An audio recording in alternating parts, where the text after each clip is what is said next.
STN channel के खास मुलाकात कार्यक्रम में आप सभी दर्शकों का स्वागत है। हम हर रोज़ एक नए मेहमान से आपको रूबरू कराते हैं। आज इसी श्रृंखला में हमारे साथ कद्दावर किसान नेता दशरथ कुमार जी हैं। दशरथ कुमार जी से जानेंगे किसानों से जुड़ी समस्याएं और साथ ही इन्होंने एक लंबा किसान आंदोलन चलाया था, उसमें क्या इनकी भूमिका रही उसके बारे में जानेंगे। साथ ही जानेंगे इनका जीवन परिचय, ये कहाँ से आते हैं और ये किन किन पदों पर इन्होंने अपना दायित्व निभाया और किस तरह किसानों को एक संबल प्रदान किया। आइए जानते हैं दशरथ कुमार जी से।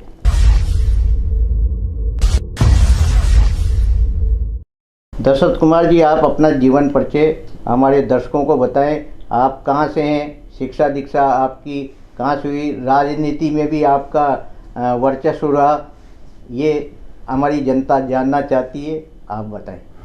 सबसे पहले तो एसटीएन चैनल का आभार व्यक्त करूँगा कि उन्होंने किसान के बारे में मुझ जैसे छोटे आदमी को बुलाकर जानकारी प्राप्त की, मेरे भविष्य के बारे में जानकारी, भूतकाल के बारे में।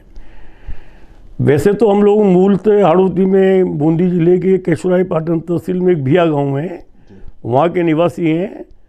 सामान्य परिवार से हमारा जन्म हुआ संवत 2007-8 के अंदर, जैसे हमारी माँ ने हमको बताया।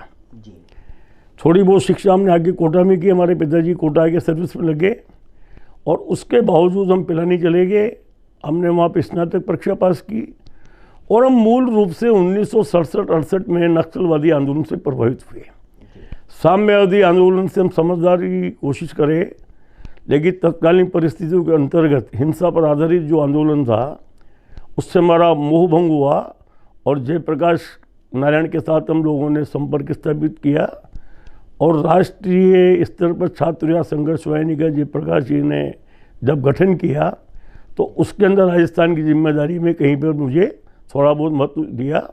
तो पूरे प्रदेश में जब छात्र या संघर्ष वाहिनी का काम कर रहे थे, हम लोकतंत्र के प्रति विश्वास व्यक्त कर रहे थे, हिंसा से अलग हट के व्यवस्था बदलाव के लिए। तो कोटा में हमारे मित्र हरीश शर्मा रहे, उनको हमने कहा कि उदयपुर से आप एमएसडब्ल्यू छोड़ के चुनाव लड़ें और छात्रों को दिशा दें। तो वो एक बार पहले अध्यक्ष रह चुके थे छात्र संघ के, लेकिन उन्होंने मेरी बात मान करके एमएसडब्ल्यू छोड़ के वहाँ से आए और दोबारा चुनाव लड़ा और दोबारा वो छात्र संघ के अध्यक्ष बने और शपथ समारोह में जयप्रकाश जी को यहाँ पर लेकर गए। तो छात्र जीवन में जयप्रकाश जी के साथ हमारा संपर्क हुआ। तत्कालीन समय में आपातकाल लग गई, हम आपातकाल में जेल चले गए। जेल में जाने के बाद मुझे वहाँ पर महेश शर्मा आरएसएस के आदमी मिले, आचार्य सोहन सिंह जी से मुझे बौद्धिक ज्ञान मिला। तो मैं समझ पाया कि देश की व्यवस्था के लिए हमें आध्यात्मिक रूप से भी काम करना चाहिए। और तत्कालीन परिस्थितियों में जब जेल से निकल के आए तो मुझे नाथूराम मिर्जा मिल गए और नाथूराम मिर्जा एक ऐसे व्यक्ति थे जो अध्यात्म पर आधारित किसान की राजनीति किया करते थे। उनके संपर्क में आने के बाद अपने आप को किसान से जोड़ने की बात की और 78 में मुझे गांव में सरपंच बनने का सौभाग्य प्राप्त हुआ। उसके बाद लगातार मैं 94 तक सरपंच के पद पर रहा, जब तक ये ओबीसी वगैरह नहीं बनी, जब तक ये विभाजन नहीं हुआ, रोस्टर सिस्टम नहीं चला जब तक। लेकिन मेरे दिल को बदल दिया नाथूराम मिर्जा ने आध्यात्मिक सोच से, और आध्यात्मिक सोच से बदलने के बाद उन्होंने कहा किसान ही देश की संस्कृति है। अगर कोई पूछता है कि भारत की संस्कृति क्या है, तो उन्होंने कहा भारत की संस्कृति मात्र किसान है, किसान ही है। तो ये बात समझ में आई तो मैं किसान का बन के रह गया और राजनीतिक दलों के अंदर मैं नाथूराम मिर्जा के साथ प्रदेश का महामंत्री रहा लोकदल में, और वो चौधरी चरण सिंह जी ने मुझे बनाया और मैं उनके साथ रहते हुए मेरे मित्रों के साथ यहाँ वीपी सिंह जी को भी लेके आए, भावगुणा जी को लेके आए, चौधरी देवीलाल जी को हम लेकर के आए और हमने हाड़ौती को हमारा कर्म क्षेत्र बनाने की कोशिश की। अब हम कितने कामयाब हुए कितने कामयाब नहीं हुए आगे की बात है। हमने यहाँ हाड़ौती के लिए परीक्षण किया कि क्या हम भारतीय जनता पार्टी और कांग्रेस से अलग किसी आदमी को चुनाव जीता सकते हैं क्या। तो उस समय मेरे पास दायित्व था लोकदल का प्रदेश महामंत्री का, और हमने 1989 में ये प्रयोग किया। समझौते में हमने एक सीट ली पिड़ावा नाथूराम मिर्जा के माध्यम से, और हमने एक माइनॉरिटी के उम्मीदवार को वहाँ खड़ा करके विधानसभा में पहुँचाया और हमने ये शर्त पे पहुँचाया कि उसको मंत्री भी बनाना है। तो नाथूराम मिर्जा ने तत्कालीन सरकार में उनको मंत्री बनाया भी थी, तो हमारा प्रयोग सफल रहा। उसके बाद आप जानते हैं जिस परिस्थितियाँ बदली देश के अंदर, तो मेरा मन भंग हो गया राजनीति से, और मैंने अपने आप को तय किया कि राजनीति देश की दिशा तय नहीं करती है, इसलिए किसान को खड़ा करने का काम करें।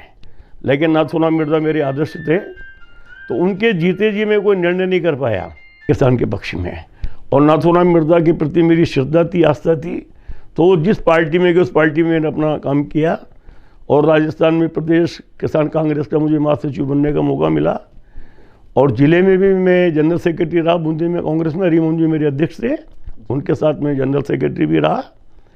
लेकिन मेरा मन जब तक नाथूराम मिर्जा रहे, जब तक उनके साथ रहा, असली मन मेरा किसान के साथ था, क्योंकि नाथूराम मिर्जा किसान के बहुत बड़े कद्दावर नेता रहे।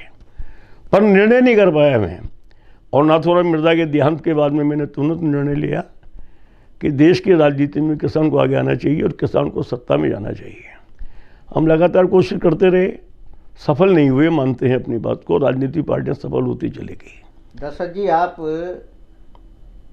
जब राजीव गांधी प्रधानमंत्री थे और उसके बाद एक सत्ता, मतलब केंद्र की सत्ता परिवर्तन का एक दौर चला था, जिसमें एक तूफान सा जनता दल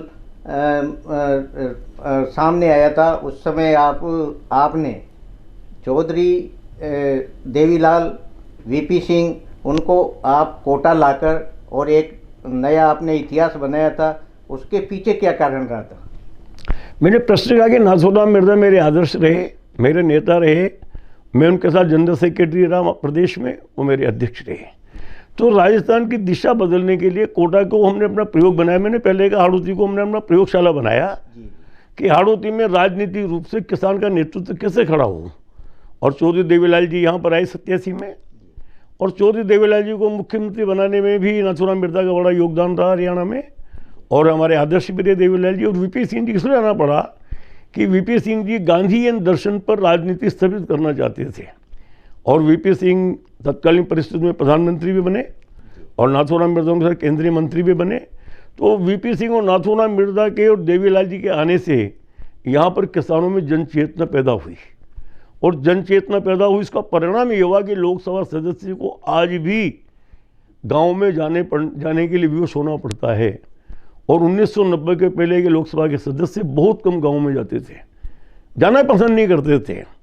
लेकिन अब उनको मालूम पड़ा कि गांव की जनता जागरूक हो रही है, लेकिन अभी वो जागरूक राजनीतिक पार्टी के प्रति है, अपने सोच के प्रति नहीं हुई। तो हम लगातार कोशिश कर रहे हैं 2015 के बाद से कि पूरे देश में किसान नेतृत्व कैसे खड़ा हो, और हम लोग किसान नेतृत्व बनाने के लिए कोशिश करते हैं, लेकिन दलीय राजनीति उसमें बाधाएं बन जाती है। हमारे किसान नेता भी कहीं न कहीं पर उसमें भ्रमित हो जाते हैं। उसी का परिणाम है कि इतना बड़ा आंदोलन 13 महीने चला दिल्ली में, और लगभग 700 लोगों ने अपनी शहादत दी, लेकिन भारत की संसद के किसी भी सदस्य ने इस्तीफा नहीं दिया किसान के पक्ष में कि हम तुम्हारी मांग के समर्थन में इस्तीफा दे के आते हैं, क्योंकि उस प्रतिनिधियों को विश्वास नहीं है किसान के ऊपर, किसान हमको वोट देगा। तो ये बहुत बड़े आश्चर्य की बात है कि पूरे देश के अंदर इतना बड़ा आंदोलन चला, लेकिन किसी भी लोकसभा के सदस्य ने इस्तीफा पार्लियामेंट से नहीं दिया। तो हमने ऐसा मतलब साफ है कि किसान के प्रति लोगों का मन नहीं है, पार्टी के प्रति मोह है। तो आज उसका परिणाम साफ है कि राजनीतिक पार्टियां देश में सत्ता चला रही है, न कि किसान चला रहा है। जबकि लोकतंत्र में बहुमत किसान के पास है, गांव के पास है, वो तो बहुमत से दूर चला गया अब। तो मेरा तात्पर्य आज भी हम लोग कोशिश कर रहे हैं कि किसान सत्ता का केंद्र बने, व्यवस्था बदलने की बात करे, पार्टी के पीछे नहीं रहे, अपनी बात मनवाए। और आज जो हमारे पास दायित्व है, दिनेश जी, मैं आपको निवेदन करूं, भारतीय किसान समन्वय समूह एक समिति है, उसमें लगभग 120 किसान संगठन हैं, और 120 किसान संगठनों ने मिलकर के देश की किसानों की समस्या के लिए कृषि नीति बनाई, और हमने भारत सरकार को दी, और भारत सरकार उस पर काम कर रही है, कुछ आगे बढ़ रही है। कोई जरूरी नहीं सारा ही काम आगे बढ़ाए, लेकिन हम लोगों से कहते हैं कि सरकार से हमें समस्या का समाधान कराने के प्रयास करना चाहिए। सरकार का विरोध हमारा लक्ष्य नहीं होना चाहिए। और किसान जिस दिन ये बात समझ जाएगा कि सरकार से हमारी समस्या का समाधान कराना हमारा लक्ष्य है, लेकिन आज किसान के दिमाग में राजनीति पार्टी के रूप से समस्या दूर चलेगी। पार्टी पहले आ गई, इसलिए अच्छा काम कोई भी पार्टी करे, सरकार करे, हम उसका विरोध करते हैं दूसरी पार्टी के लोग, इसलिए किसान ताकतवर नहीं बन पा रहा। दशरथ जी, आपके राष्ट्रीय स्तर के नेताओं से भी काफ़ी अच्छे ताल्लुकात रहे। शरद यादव जी से आपका दोस्ताना था, वो कई बार जब केशव पाटन आते थे तो आप लोगों से मुलाकात करते थे, वो भी आपकी समस्या पर गौर करते थे। कुछ आप बताएं दर्शकों को किस तरह के आपके संबंध रहे राष्ट्रीय स्तर के नेताओं से। प्रश्न शरद जी यादव की आपने बात की, वो जबलपुर यूनिवर्सिटी में जब पढ़ते थे तो हम जयप्रकाश मूवमेंट में शरद जी का समर्थन करते थे और शरद जी वहाँ पर यूनिवर्सिटी अध्यक्ष बने और उसके बाद पहला जनता उम्मीदवार शरद यादव को जयप्रकाश जी ने चुना और सेठ गोविंदास जी के लड़के को हरा करके वो वहाँ पर लोकसभा के सदस्य बने। तो शरद जी हमारे बहुत करीब रहे, रामविलास पासवान भी हमारे करीब रहे और विशेष रूप से चंद्रशेखर जी भी हमारे बहुत करीब रहे और चंद्रशेखर जी कोटा भी आए, वीपी सिंह जी कोटा आए।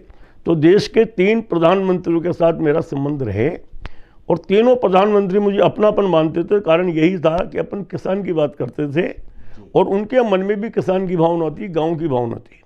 जहाँ तक सवाल है चौधरी चरण सिंह का, देश के प्रधानमंत्री रहे।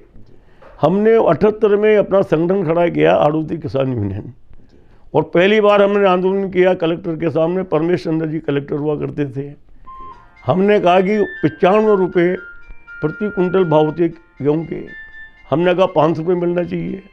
तो हमारा आंदोलन तत्कालीन 78 से जारी है और आड़ूती किसान की संस्था हमने 78 में बनाई और चौधरी चरण सिंह जी हमारे मार्गदर्शक रहे और चौधरी चरण सिंह ने किसानों की बात को मानते हुए ही कोटा में लोकसभा का उम्मीदवार खड़ा किया और झालावाड़ में उम्मीदवार खड़ा किया। चौधरी चरण सिंह जी ने हमारे अपने व्यक्तिगत संबंधों को और किसानों की ताकत को देखते हैं बनाने के लिए कोटा में 1980 में 2 उम्मीदवार खड़े किए जनता एस के नाम से, जबकि यहाँ कोई धरातल नहीं था राजनीति में किसान का, लेकिन वो हम पर विश्वास करते थे कि किसानों की ताकत बननी चाहिए आड़ूती में।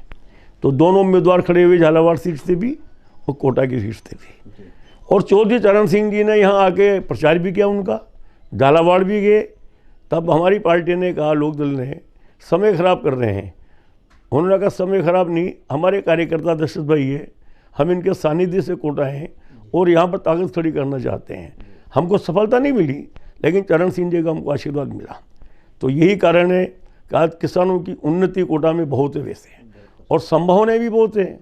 अभी हमने कहा कोटा के अंदर सबसे बड़ा आंदोलन लड़ा हमने, धान का आंदोलन, और जब धान के आंदोलन की लड़ाई लड़ी तो राजस्थान सरकार को नीति बदलनी पड़ी और किसानों की जीत हुई। यहाँ कैश पेंट का आंदोलन लड़ा हम लोगों ने, उसमें हमारी सफलता हुई। तो लगातार किसान संगठित हो रहा है, ताकत अपनी बना रहा है। अभी बहुत सारी समस्या कोटा में है जिसके लिए हमें कोशिश करना है, लेकिन देश का 90% से अधिक किसान केसीसी कर्जे पर अपनी खेती कर रहा है। इसका मतलब देश का किसान कर्जदार है। जब देश का किसान कर्जदार है तो देश कैसे आगे बढ़ेगा। हम कहते हैं कर्जे नहीं चाहिए किसान को, सहयोग चाहिए। सरकार का सहयोग यदि किसान को मिले और कर्ज से मुक्त हो, किसान खुशहाल होगा। हमारा जितना भी उत्पादन होता है, जितना भी पैसा कमाते हैं, उसका ब्याज हम बैंकों को जमा कर देते हैं। किसान के पास क्या है? किसान आत्महत्या के कगार पे पहुंचता है। यहाँ भी लहसुन का भाव नहीं मिला, किसान को आत्महत्या करनी पड़ी। तो मेरा तात्पर्य बहुत साफ है, किसान को सत्ता पर नियंत्रण करने की आवश्यकता है। किसान सत्ता में जाए ना जाए कोई बात नहीं, लेकिन लोकतंत्र में सत्ता पर किसान का नियंत्रण होना चाहिए। वो नहीं बन पा रहा और हम कोशिश कर रहे हैं, चाहे एनडीए की सरकार हो, चाहे यूपी की सरकार हो।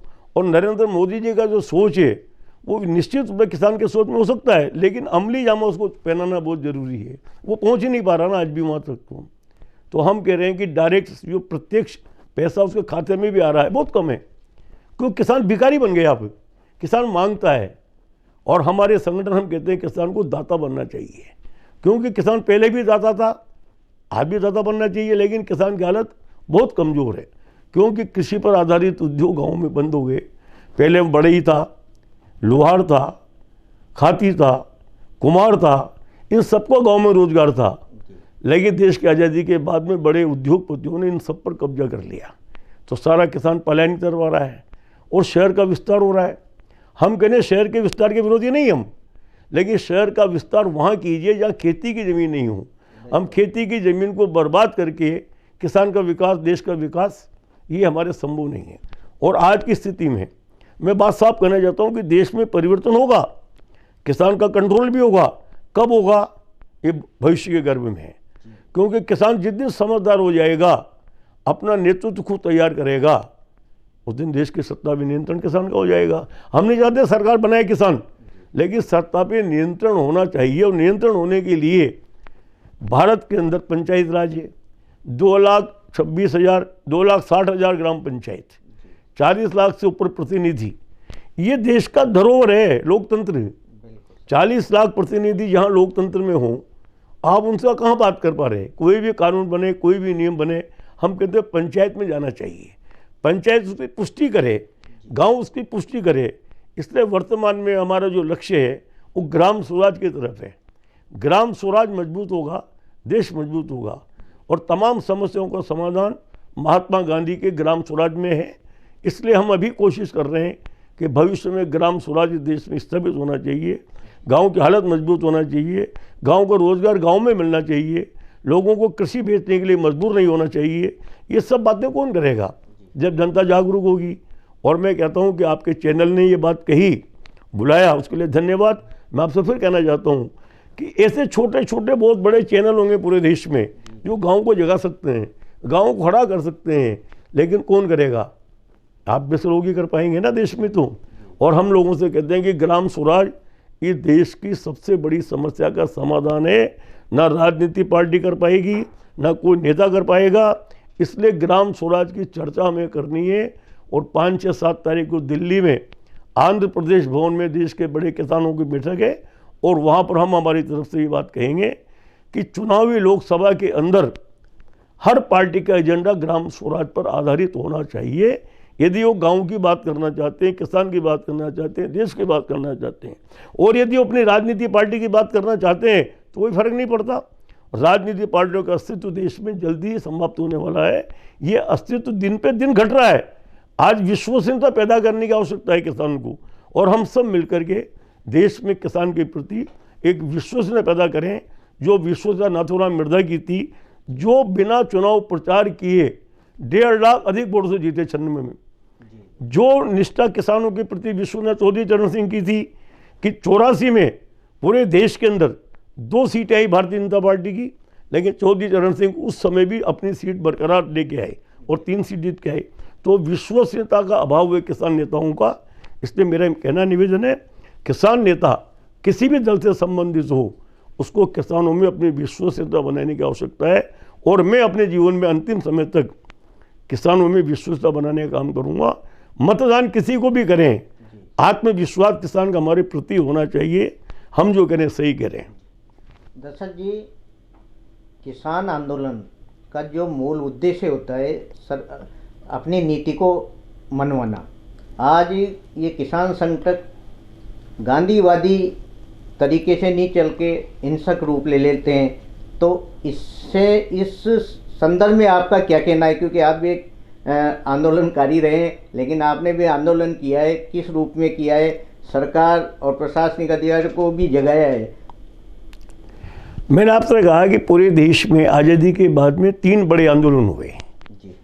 पहला आंदोलन जयप्रकाश नारायण जी का हुआ, तो लोक नायक जयप्रकाश नारायण ने तमाम दलों को साथ लेकर के लोकतांत्रिक तरीके से बिना हिंसा के सत्ता बदली, सबको पता है।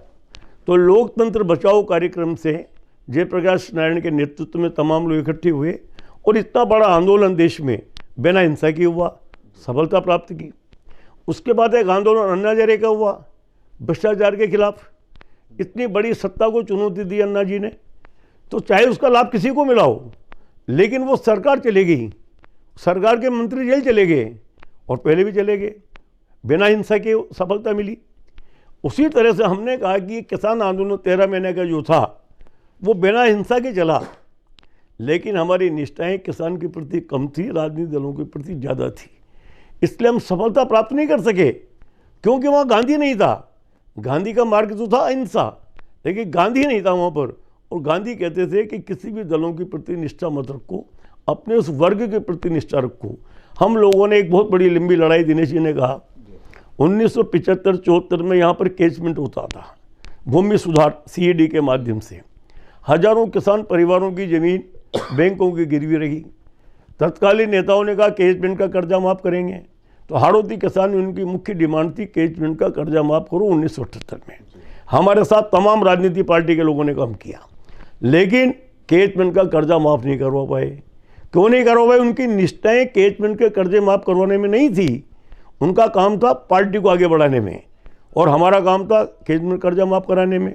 तो 2001 में हमने इतने लंबे संघर्ष के बाद किसान का कैचमेंट का कर्जा माफ़ करवाया और ज़मीनों को बैंक से ऋण मुक्त करवाया। तो हमें कितना लंबा संघर्ष हो सकता है। हिंसा के बिना जो भी आंदोलन हो लंबा चलेगा, और लंबे आंदोलन के अंदर सफलता होगी, और जहाँ हिंसा होगी वहाँ कभी आंदोलन की सफलता हो नहीं सकती। इसलिए हमने अभी कहा आपसे कि हम ग्राम स्वराज का आंदोलन पूरे देश में खड़ा करेंगे, वो करने का प्रयास कर रहे हैं। तो मैंने तमाम किसान संगठन के नेताओं से कहा, चाहे चढ़ूनी जी हों, चाहे राकेश जी हों, चाहे ऋषिपाल जम्मावत हों, जितने भी देश के लोग हैं, इन सबसे मेरा एक आग्रह है, पुरजोर आग्रह बार बार करता रहता हूँ, VM सिंह जी वगैरह सबसे, कि ग्राम स्वराज को हम आधार बना के चलेंगे तो देश में किसान की समस्या का समाधान होगा। और तमाम लोग मानते भी हैं। वो कहते हैं दशरथ भाई लंबा मामला है, तो लंबा तो मामला है ही सही। आज़ादी का भी लंबा मामला था, 1857 में संघर्ष हुआ, 1947 में आज़ादी मिली। तो हम कह रहे हैं किसी भी काम को कहीं से शुरू तो करना पड़ेगा ना आपको। महात्मा गांधी ने चंपारण से शुरू किया, अन्ना हजारे ने रालेगंज सिद्धि से शुरू किया, जयप्रकाश नारायण ने बिहार की धरती से शुरू किया।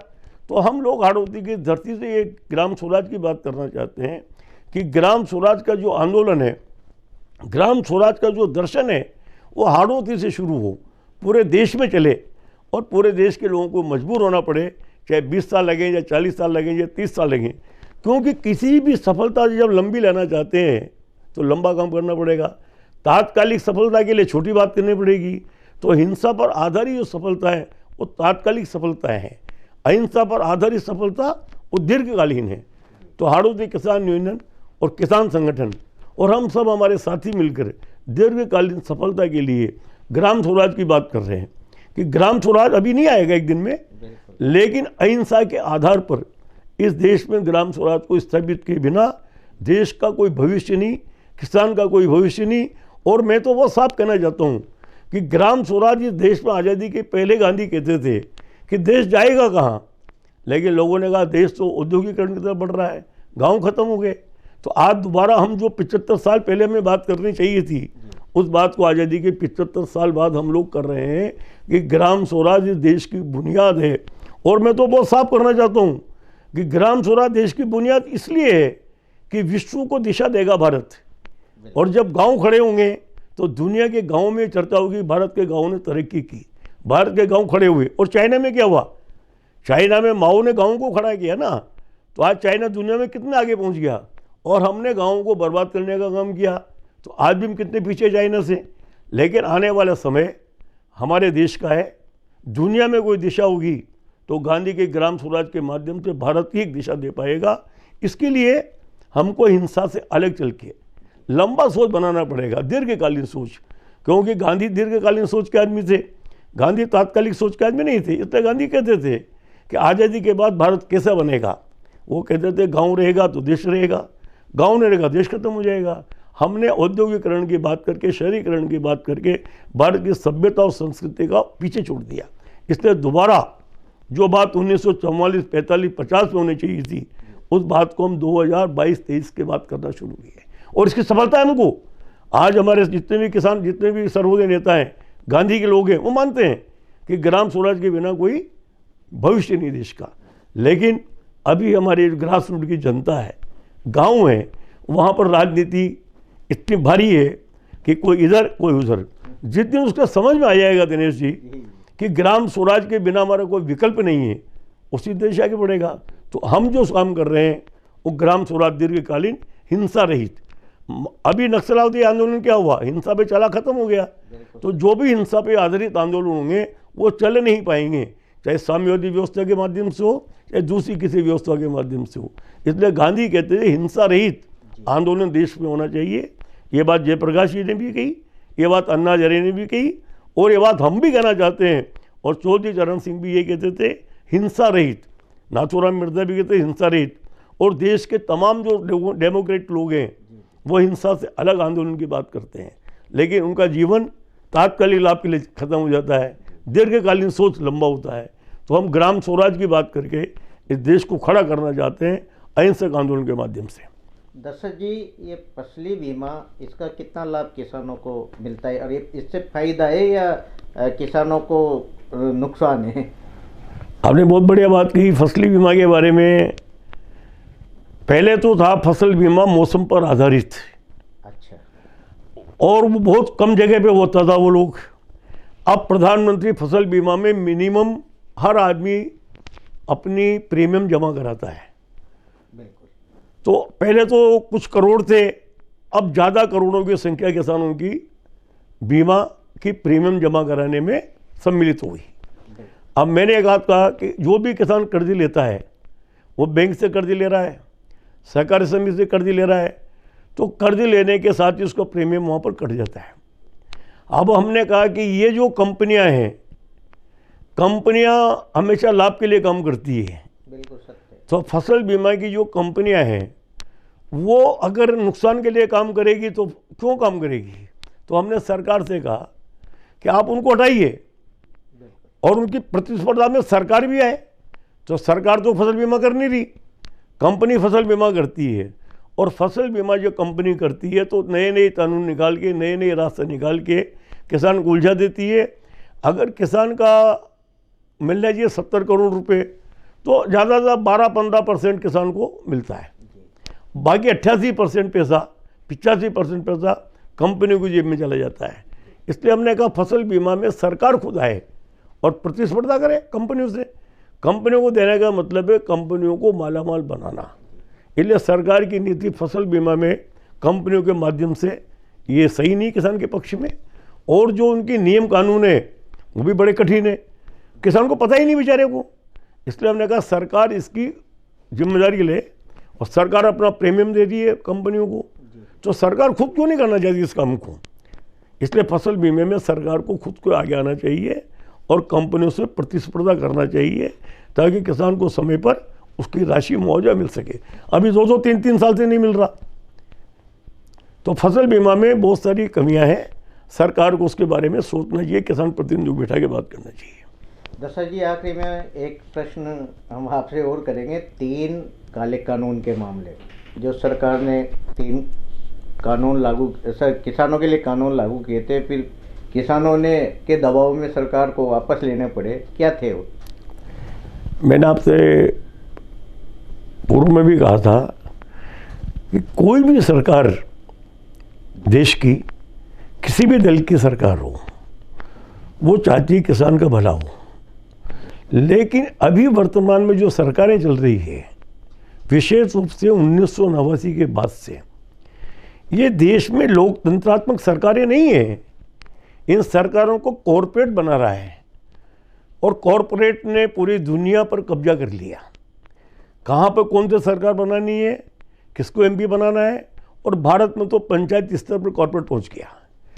तो ये जो काले कानून की बात कर रहे हैं, संसद में जो आया अध्यादेश आए, ये वही कानून है, वही नीतियाँ जिनको स्वामीनाथन आयोग भी करे थे, लेकिन किसी की हिम्मत नहीं पड़ी, लागू करने की बात नहीं हुई। आखिरकार में नरेंद्र मोदी जी की सरकार ने अध्यादेश के माध्यम से उसको लागू करवाया।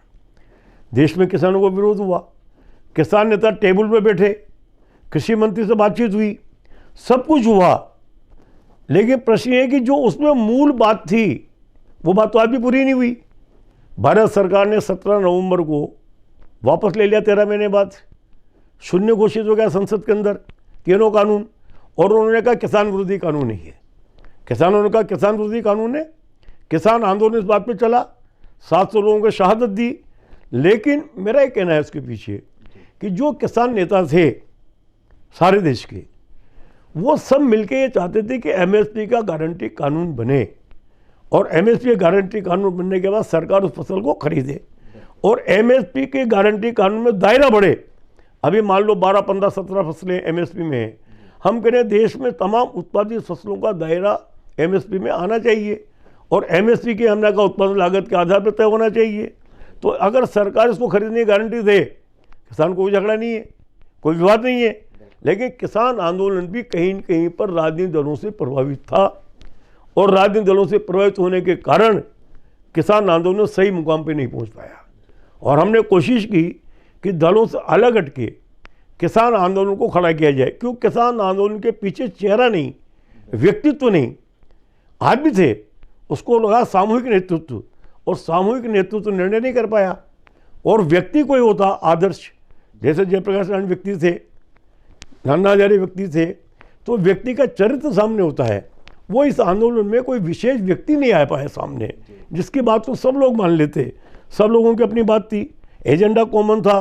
और 13 महीने आंदोलन के बाद भी, शहादत देने के बावजूद भी देश की संसद ने आज तक उनके प्रति श्रद्धांजलि नहीं दी। तो किसानों के प्रति कौन सरकार है? सरकार तमाम कॉरपोरेट के पास है, सरकार ने कॉरपोरेट चला रही है, और सरकार ने चुनावी बात को देखते हुए कि उत्तर प्रदेश में चुनाव है, पंजाब में चुनाव है, तो उन कानून को वापस ले लिया। और उन कानूनों में खराबी क्या है और अच्छा ही क्या है? हमने कहा जनता के बीच में जाने की चर्चा की आवश्यकता थी, हम चर्चा नहीं कर पाए, इसलिए देश खड़ा नहीं पाया। कुछ ही जिलों में आंदोलन सिमट कर गया।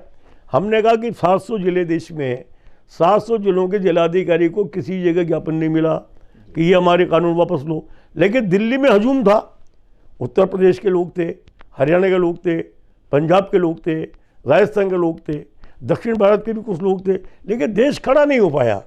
तो हमें उस बात की कमी नज़र आ रही है। इसलिए हमने कहा कि ग्राम स्वराज के बिना देश खड़ा नहीं हो सकता, किसी समस्या का समाधान नहीं हो सकता। इतने लोगों के शहादत के बावजूद भी हम एमएसपी गारंटी कानून नहीं बना पाए, हम एमएसपी के दायरे में फसलों को नहीं बढ़ा पाए। तो आज फिर आवश्यकता है कि तमाम किसान संगठनों को व्यापक रूप से एक होकर के किसानों के हित में और देश के हित में अपनी बात कहना चाहिए, जो हम करेंगे। ये थे हमारे साथ किसान नेता दशरथ कुमार जी। इनसे हमने किसानों से जुड़ी समस्याओं के बारे में जाना, साथ ही इन्होंने किस तरह आंदोलन किए किसानों के हित में और इनकी क्या भूमिका रही, ये सब आप लोगों तक पहुंचा। दशरथ जी नमस्कार, आप हमारे स्टूडियो।